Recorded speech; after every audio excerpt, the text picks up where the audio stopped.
13th is expressing deep concern over the violent escalation of war in Iran. In an impassioned message during last Sunday's Angelus, he urged the faithful to pray for peace. Stability and peace are not built with mutual threats, nor with weapons that sow destruction, pain, and death, but only through a reasonable, authentic, and responsible dialogue in the face of the possibility of a tragedy of enormous proportions. I make a heartfelt appeal to the parties involved to assume the moral responsibility to stop the spiral of violence before it becomes an irreparable abyss. On Wednesday, the Holy Father shared that his prayer intention for the month of March is for disarmament and peace. In a video posted online, he is seen with an olive branch, a traditional gesture of goodwill and reconciliation. He recites his own original prayer for peace, where he says, "We are created for communion, not war, for fraternity, and not for destruction." Archbishop Paul Coakley, president of the U.S. Conference of Catholic Bishops, issued his own strong call for restraint and peace. In his Sunday statement, he wrote, "My brother bishops and I unite our voice with our Holy Father and make the heartfelt appeal to all parties involved for diplomacy to regain its proper role. At this critical moment, I invite Catholics and all people of goodwill to continue our ardent prayers for peace in the Middle East, for the safety of our troops and the innocent, that leaders may seek dialogue over destruction and pursue the common good over the tragedy of war." As we approach 1 week since the U.S. and Israel launched their joint military operation against Iran, we're joined now by our panel of experts who provide both an international and Catholic lens to the Iran war. Dr. Maryann Cusimano is Associate Professor of International Relations and Chair of the Politics Department at the Catholic University of America. She serves as a consultant to the Holy See Mission at the United Nations and to the U.S. bishops. Alberto Fernandez is a former U.S. diplomat and an EWTN News contributor. He has held multiple senior public diplomatic positions, including in the Middle East. Thank you both for being here this week in particular. Since Saturday's strike in Iran, Catholics have been debating whether this moment meets the criteria for a, quote, just war. And for added context, the just war theory is a framework pioneered by Saints Augustine and Thomas Aquinas, which states war should be avoided at all costs. But if the correct conditions are present, a war can be justified. And I understand you two have some different perspectives here when it comes to whether these strikes meet that criteria. Maryann, I want to start with you. Can the U.S.-Israeli strikes in Iran be justified from a Catholic lens?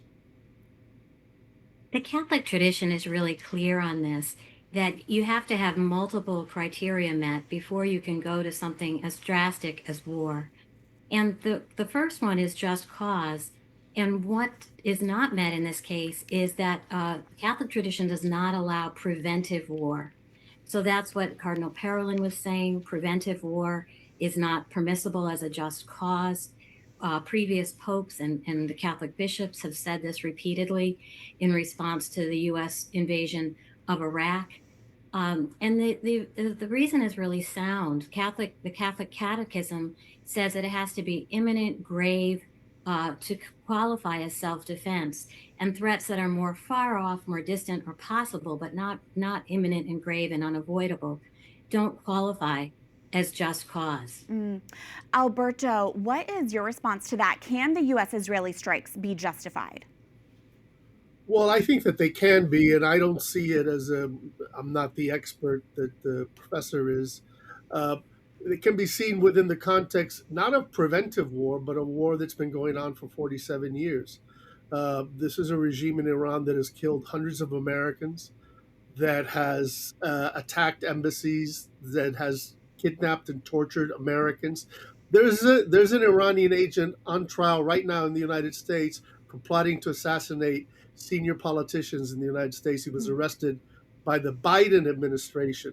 So from 1979 and the attack of the American embassy, the killing of Americans in Beirut, in Iraq, to right now, this is a regime which is actually sees itself as waging war against the great Satan, the center of global arrogance worldwide. Wow. While Pope Leo did not answer media questions outside his Castel Gandolfo residence this week, he did make a point to call for peace. Let's take a listen. Let's pray for less hatred and for more peace and work for authentic dialogue. God bless you all.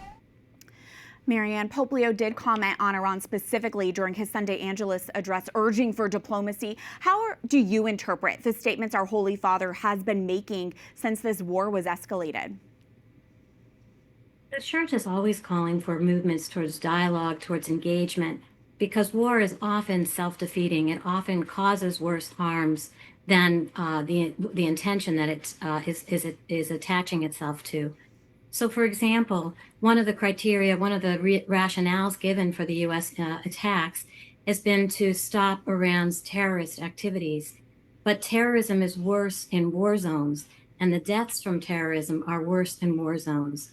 So if you expand the war, you actually expand terrorism. You don't stop it or undermine it. So the data is not good on showing that even if you wanted to stop terrorism, as Alberto was saying, or if you had this good intention that you thought this could help that, it often doesn't turn out that way. And the same is true about thinking that it's better to act now than later. The data doesn't show that works out very well. So in this sense, Catholic tradition is really wonderful because we don't think faith and reason are opposed. We think our faith and science and data work together.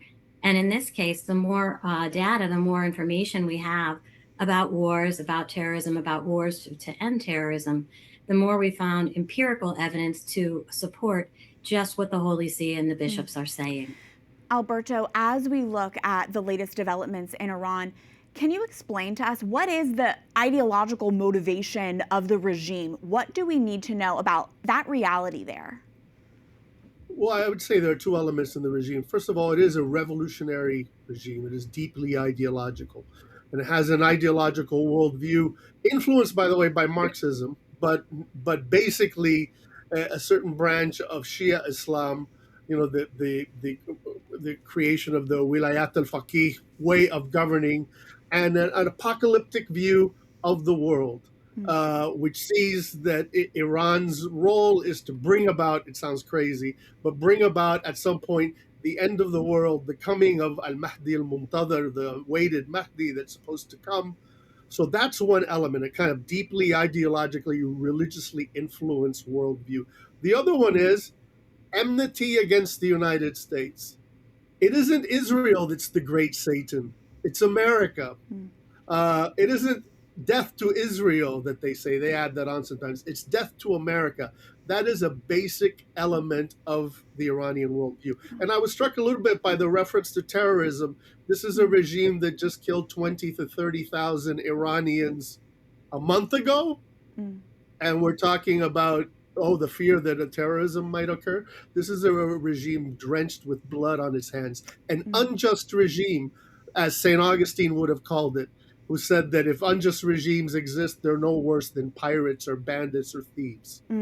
We absolutely need to be praying for peace. And Maryann, you work towards peace building across the globe. Peace is ultimately the church's hope here. But realistically, what does that even look like? What can that look like? What do you think needs to happen next for lasting peace to even be realistic in the region? Yeah, destruction is easy. Building peace is hard. It takes a long time. And it takes the imagination to imagine a world that even includes our adversaries.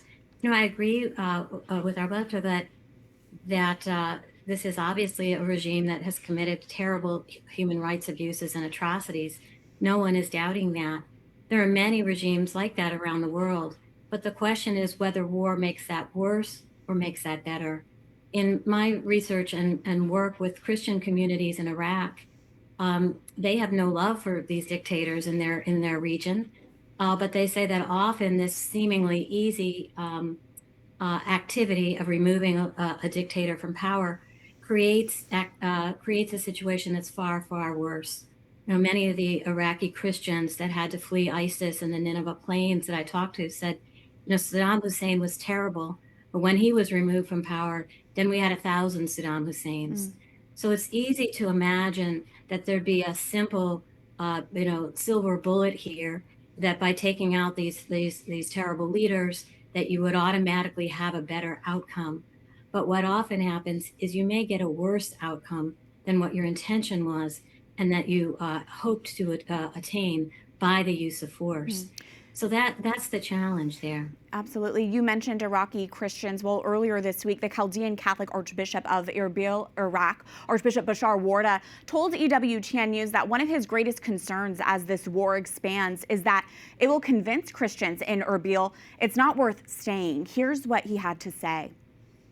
Erbil is being targeted a few times so far, and we know the largest Christian gatherings in Iraqi Christian gatherings is in Erbil, and this might be also another reason for the Christians to say there's no future. And the day after that interview, a missile hit a special site for Christians in Erbil, which happens to be very close to our own EWTN News Cusimano office. Alberto, can you speak to how concerning that is and your thoughts on how this war will be impacting Christians in the Middle East? Well, first of all, I would say three things. Number one, of course, Iran itself is a great persecutor of Christians within Iran. People are jailed for having a Persian language Bible in Iran, and Christians are sentenced to long jail sentences. But in the two places most impacted by the war and the Christians are Iraq and Lebanon. In Iraq, of course, we had the act that you described, which was claimed by one of the Shia militias controlled by Iran, that claimed it and said that they were attacking a Zionist American site, and they posted a picture of it. At the same time, in Lebanon, of course, Lebanese are very worried about the war, Lebanese Christians, but they're also hopeful that maybe, suddenly, that they will be liberated from the tyranny of Hezbollah, Iran's agent in Lebanon, that has oppressed them and murdered them for decades now. Maryann, this week, many people have been drawing comparisons between the U.S.-Israeli strikes in Iran with the 2003 U.S. invasion of Iraq. And obviously, there are some fundamental differences between the regions and those military interventions. But we do know that the U.S. bishops vocally opposed President George W. Bush's invasion of Iraq. Do you expect the U.S. bishops today have parallel concerns, especially based on Archbishop Coakley's call for peace this week? Yes, the concerns are very similar. The concerns are that war, once unleashed, will destabilize the region, cause more harm than good, cause more harm than intended, and have unintended consequences, particularly for the most vulnerable in that region. That was, the bishops absolutely called it in the letter that they wrote to President Bush, urging him not to invade. Everything that they were concerned about came to pass, and all of those same concerns are present in this situation. It's easy to overestimate that you could have a quick, easy victory and that all would be better afterwards. But the bishops have long experience in these areas. The church has long experience in these areas, and they are speaking from that painful voice of the church in the region, that often the outcome can be far worse than is intended by U.S. policymakers. Alberto, finally, as a former U.S. diplomat, what insight or advice would you want to share with the Trump administration during this uncertain time in the Middle East right now? Well, it's basically they're committed to a very difficult situation, and they have to see it through. My sense is that they've learned the lessons of Iraq. Certainly, Trump was a critic of the war in Iraq, and that they realized that an open-ended conflict, a long conflict, is something that certainly nobody in the United States wants. I want victory. I want American victory. I'm an American, and I want the Americans to win the war. But I also don't want a long war, and I don't want suffering to happen. I think that there is a possibility for a better future for Iran, but at the end of the day, it's going to have to be the Iranian people that are going to have to find that way, easy or difficult, to arrive to that end. Well, our prayers certainly continue. Thank you both for your expertise, Dr. Maryann Cusimano, Alberto Fernandez. Thank you. Thank you.